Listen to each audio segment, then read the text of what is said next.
In central Gaza, at least 28 people have been killed in a new Israeli massacre that a school intended to house displaced people. In the U.S., the impact of Hurricane Milton left at least 10 people dead in the state of Florida. In Peru, transporters go on a strike on Thursday to demand Boluarte's government to improve public safety measures, given an increasing acts of violence against carriers.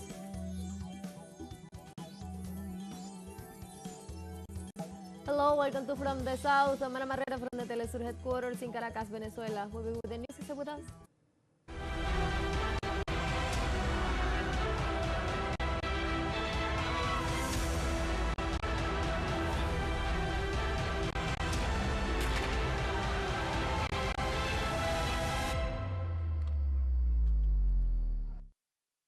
At least 28 people have been killed in a new Israeli massacre at a school intended to house displaced people. The occupation army committed a new war crime by attacking this Thursday the Rafida school in the city of Darabala, which was used as shelter for hundreds of families. As a result of the attack, at least 54 civilians were wounded, some of them in serious conditions, although health authorities do not discard the possibility of an increase in this figure. The strike tore down the wall of a school, covering its rooms with darkness debris. Meanwhile, the site forced the UN to close schools and hospitals in northern Gaza.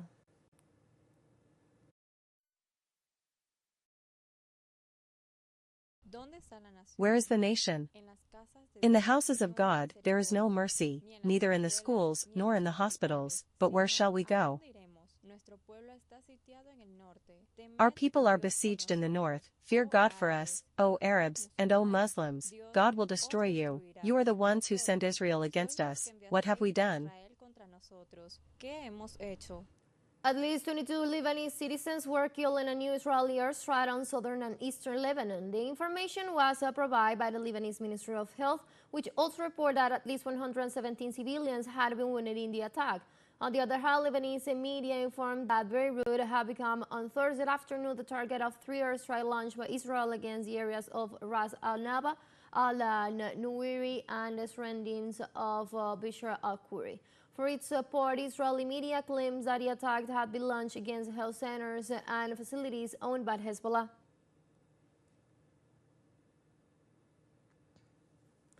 France rejected the attack by the Israeli army and the United Nations Interforce in Lebanon, UNIFIL, and condemned any attack against this peacekeeping force. In a statement, the French Foreign Ministry regretted that 2 blue helmets were wounded during the attack against an observation tower at the headquarters of the mission in Nakura in the southern Lebanon, subject to Israeli bombardment since last month. The statement also specified that non-military personnel from France were injured. Paris also rejected the Israeli referring on the peacekeeping force created in 1978, reported in the towns of Ras al-Qura and Lebanon.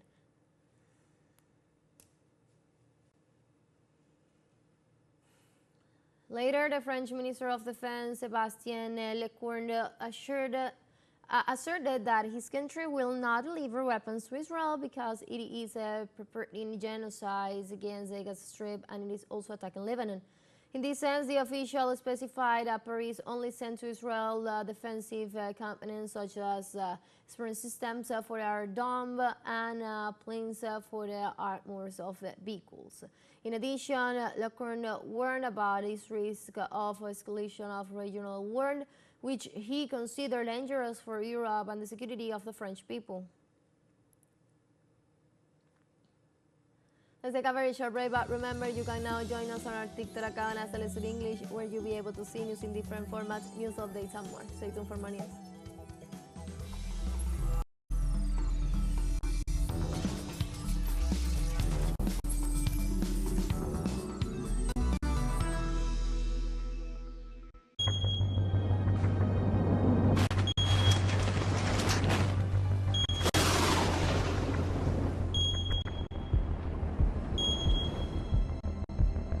Welcome back to From the South. In the United States, the impact of Hurricane Milton left at least 10 people dead in the state of Florida. The storm made landfall on Wednesday afternoon and destroyed thousands of homes and businesses and left about 2 million people without power on the peninsula.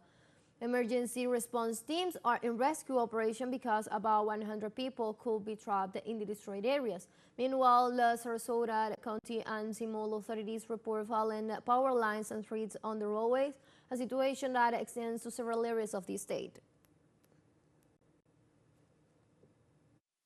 I don't know, all my stuff is destroyed and I don't even know where I'm going to stay, it's not good, not good. I'm on the second floor and it was flooded all the way up to the steps.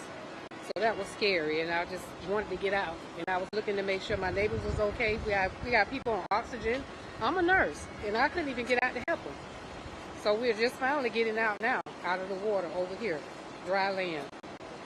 Scary. Very scary. A lot of people have lost everything. Cars flooded. It's a lot. Meanwhile, the National Hurricane Center reported that on Thursday that Hurricane Leslie awakened into a tropical storm. Leslie is currently 1,719 miles west-southwest of Azores with maximum sustained winds of 17 miles per hour. The storm is moving at 8 miles per hour to the northwest. Heat waves heard authorities add that rapid awakening is forecast to continue over the next couple of days, and Leslie is expected to lose tropical characteristics in a few days. In Nigeria, the authorities report that at least 339 people dead and more than 1 million displaced after the heavy rains. In the general assessments by the Civil Protection Service, the country faced an unprecedented humanitarian crisis since June. Authorities also report losses in infrastructure, livestock, and food supplies, which directly affect the economic and social stability of the country during this rainy season.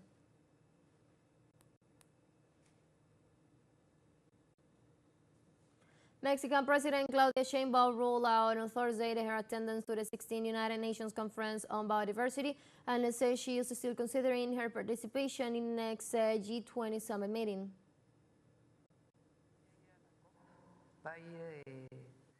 I don't think I will go to the next COP meeting. Semarnat's secretary will go. We have a major job to do here in Mexico. What I am still evaluating is if we are going to attend the G20 summit is in November.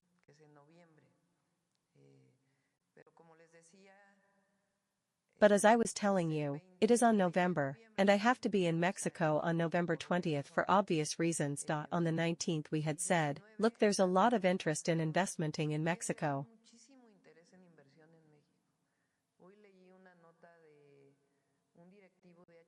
Today I read a note from an HCBC executive that says he felt very optimistic about the development in store for the country.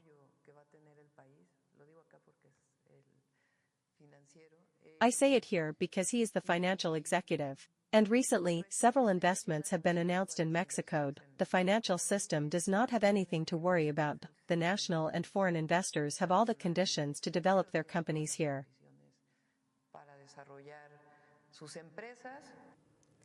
The president of Venezuela's National Assembly, Jorge Rodriguez, urged the Spanish government to respect the Bolivarian nation's institutions in response to recent remarks made by Madrid's Foreign Minister, José Manuel Álvarez.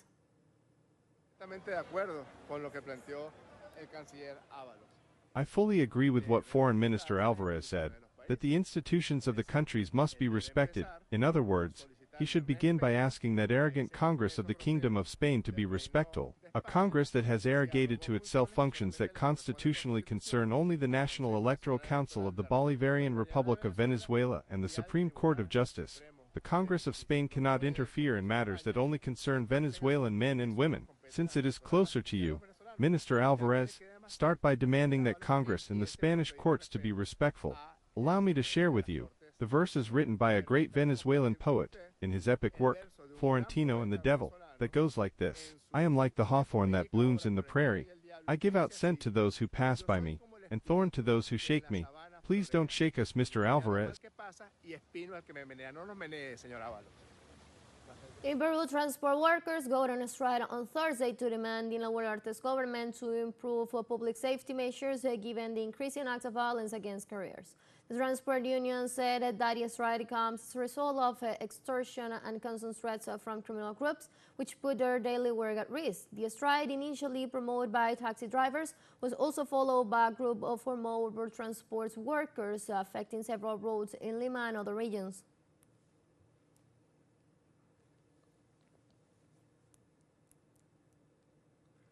The Confederation of Indigenous Nationalities of Ecuador accused President Daniel Noboa of having led the country into an unprecedented energy crisis. Through a communique, the organization denounced the national government and Noboa's leadership for the blackouts that extended up to 10 hours.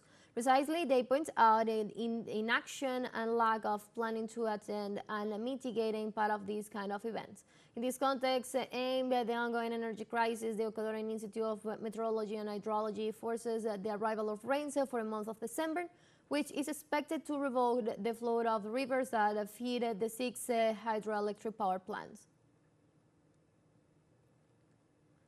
Let's take our last break, but before we invite you to visit our YouTube channel at teleSUR English, where you'll be able to watch interviews, top stories, special broadcasts, and more. Hit the subscribe button and active the notification bell to stay up to date on the world's most recent events. We'll call a short break, don't go away.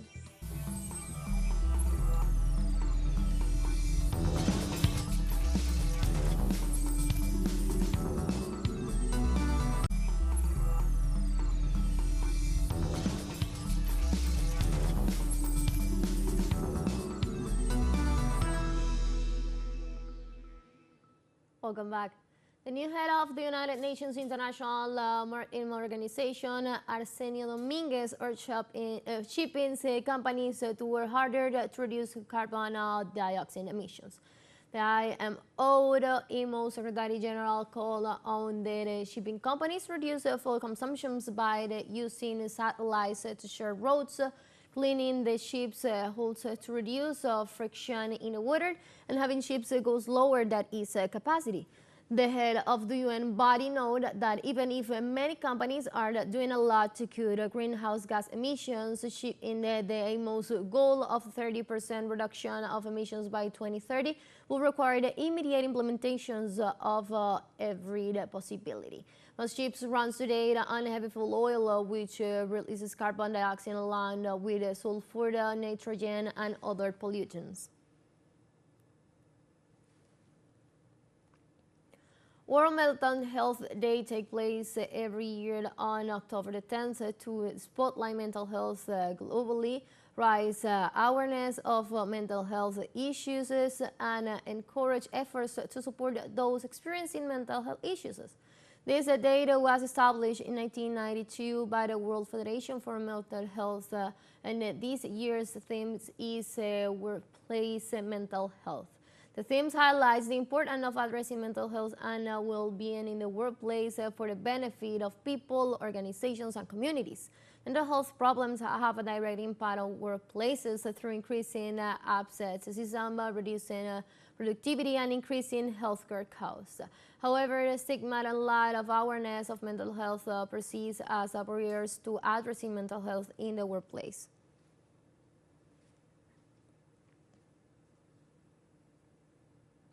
People with mental illness are often left without treatment and included from society. However, mental health patients in Mali find their voice through theater. The Point G Psychiatric Hospital, one of the largest hospitals in Mali's capital, Bamako, patients take part in the Koteva, a traditional form of theater practiced by Mali's largest ethnic groups, the Bambara. Koteva mixes acting, singing, and dancing, and is usually performs in villages as an outlet to work through problems and an open space for the satires. In 1983, a group of actors introduced Koteva to the hospital, and since then, patients and actors have been meeting every Friday. According to a 2022 report by the World Health Organization, Mali has fewer than 50 mental health professionals for a population of more than 20 million.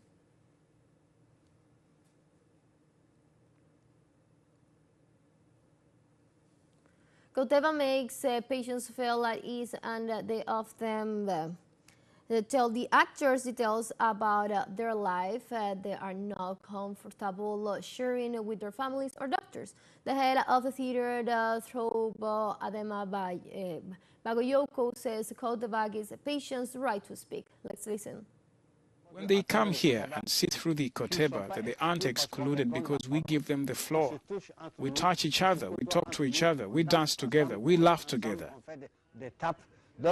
This is the importance of koteba. To touch someone shows that we are equal.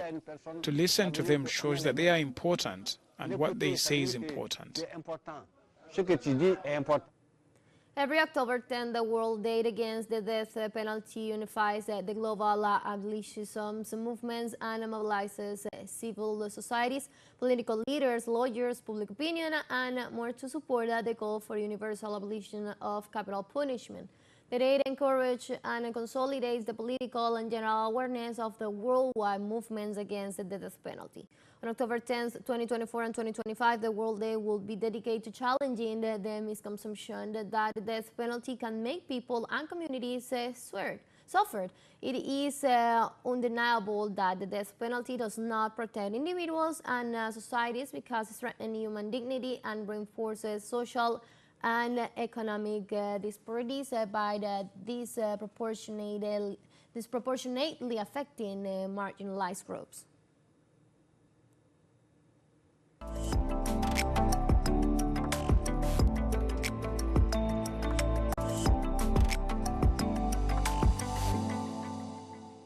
Moving on, South Korean author Han Kang has won the 2024 Nobel Prize in Literature for her intensive poetic prose that confronts historical traumas and exposes the fragility of human life.